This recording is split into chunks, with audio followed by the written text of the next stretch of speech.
রাজনীতি যদি নাটক হয় তাহলে মধ্যপ্রাচ্য তার মঞ্চ, আর সেই মঞ্চে এখন যে নাটক চলছে তার নাম শেষ দৃশ্যের আগে শেষ চক্রান্ত।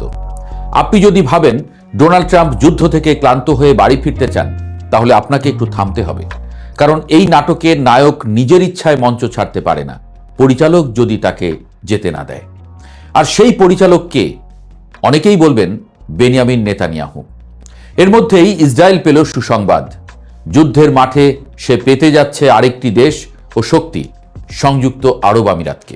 এই জায়গায় মঞ্চে নতুন চরিত্র হিসেবে প্রবেশ করে সংযুক্ত আরব আমিরাত।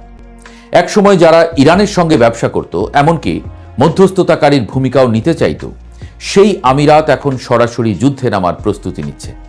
হরমুজ প্রণালী বিশ্ব অর্থনীতির এক গুরুত্বপূর্ণ শিরা, সেটাকে সচল রাখতে তারা শক্তি প্রয়োগের কথাও ভাবছে। ভাবুন তো, যে দেশ একসময় কূটনীতির পথে হাঁটত, সে এখন যুদ্ধের ময়দানে নামার জন্য প্রস্তুত।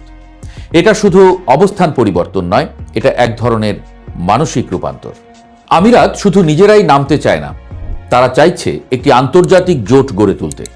জাতিসংঘের নিরাপত্তা পরিষদে এই প্রস্তাব আনার চেষ্টা চলছে। ইউরোপ এশিয়ার দেশগুলোকে আহ্বান জানানো হচ্ছে, যেন একা যুদ্ধ নয়, সবাই মিলে এক বড় লড়াই। কিন্তু এই সাহসের পেছনেও ভয় কম কাজ করছে না। ইরান ইতোমধ্যে সতর্ক করে দিয়েছে, যেন কোনো উপসাগরীয় দেশ যদি তাদের বিরুদ্ধে সরাসরি যুদ্ধে নামে, তাহলে তাদের গুরুত্বপূর্ণ অবকাঠামো ধ্বংস করে দেওয়া হবে। এটা শুধু হুমকি নয়, এর প্রমাণও দেখা যাচ্ছে। সাম্প্রতিক হামলায় আমিরাতের দিকে ছোঁড়া হয়েছে প্রায় 50টি ক্ষেপণাস্ত্র ও ড্রোন, অর্থাৎ যুদ্ধের আগুন এখন তাদের দরজায় এসে পৌঁছেছে। এখানে একটা মজার ব্যাপার আছে। সৌদি আরব এবং অন্যান্য উপসাগরীয় দেশগুলো ইরানের বিরুদ্ধে অবস্থান নিয়েছে ঠিকই, কিন্তু তারা এখনও সরাসরি যুদ্ধে নামেনি। তারা যেন পাশ থেকে খেলাটা দেখছে, কখন নামলে লাভ বেশি হবে সেটা হিসাব করছে। আরেকটি গুরুত্বপূর্ণ বিষয় হলো হরমুজ প্রণালী। এই প্রণালী বন্ধ হয়ে গেলে বিশ্ব অর্থনীতি যেন অক্সিজেন হারাবে।